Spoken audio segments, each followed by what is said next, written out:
In 1953, a frail teenage boy lay dying on a straw mat in a one-room shack in war-torn South Korea. Tuberculosis had ravaged his lungs. His family was poor, his future hopeless. But heaven had a different plan. That boy, David Yonggi Cho, would one day pastor the largest church in history, transforming millions of lives and reshaping Christianity in Asia.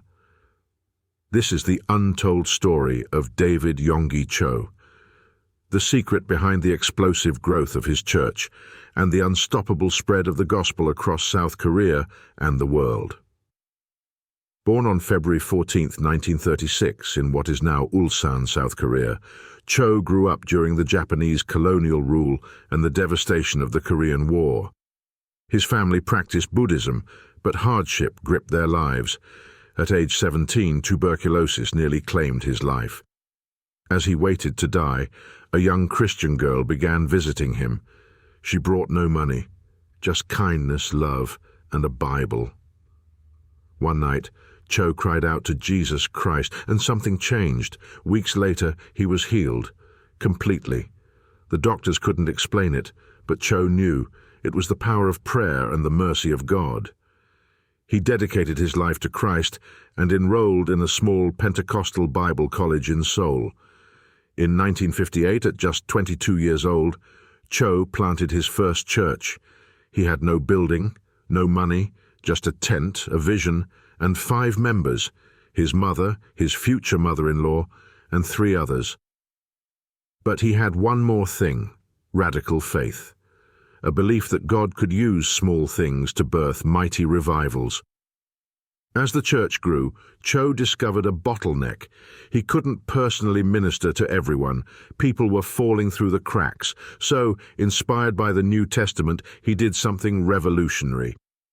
He broke the church into small home fellowships called cell groups.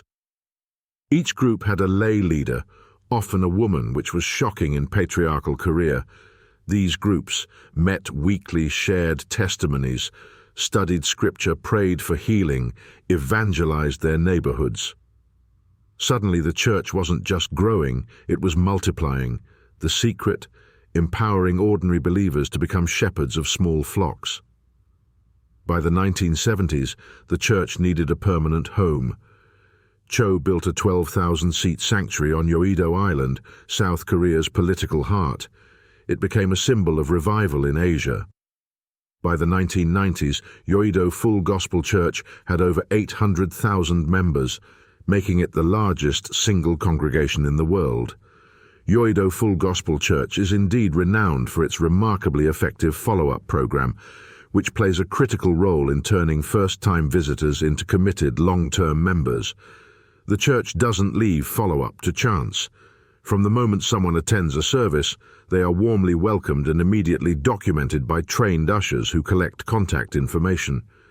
Within 24 to 48 hours, a cell group leader or church volunteer personally visits or calls the newcomer to thank them for attending, pray with them, and invite them to a local home cell group.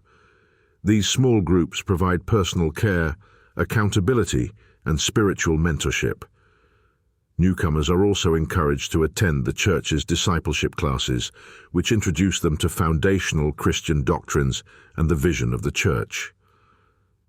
This seamless system, rooted in relationships, not just programs, has helped Yeouido maintain extraordinary retention rates as new believers are quickly absorbed into a supportive spiritual family and given opportunities to grow, serve, and belong.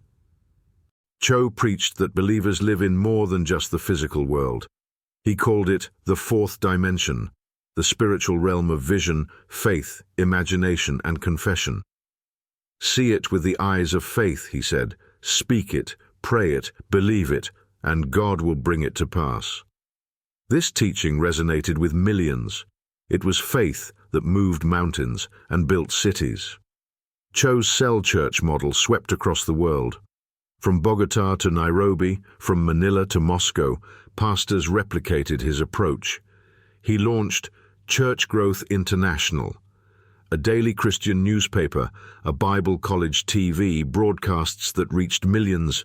He was a spiritual father to leaders like Sunday Adelaja and Cesar Castellanos.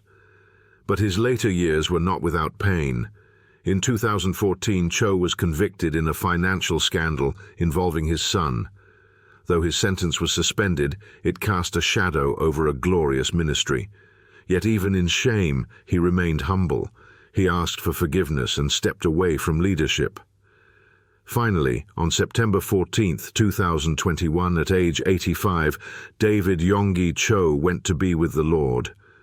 What is the legacy of David Yonggi Cho? He transformed South Korea from a war-ravaged Buddhist nation into one of the most Christian countries in Asia. He empowered lay people, especially women, to lead and disciple others. He taught the global church that faith works, not just from pulpits but in homes, tents, and neighborhoods. His church still stands, his books still teach. His vision still grows in the hearts of pastors and believers worldwide. What's your tent? What small beginning has God placed in your hands? Don't wait for the crowds. Start with 5. Start with faith. Like David Yonggi Cho, you can change the world. Subscribe to Faith Reflections 247 to discover more powerful stories that will stir your spirit and ignite your faith. Turn on notifications so you never miss a spark of inspiration.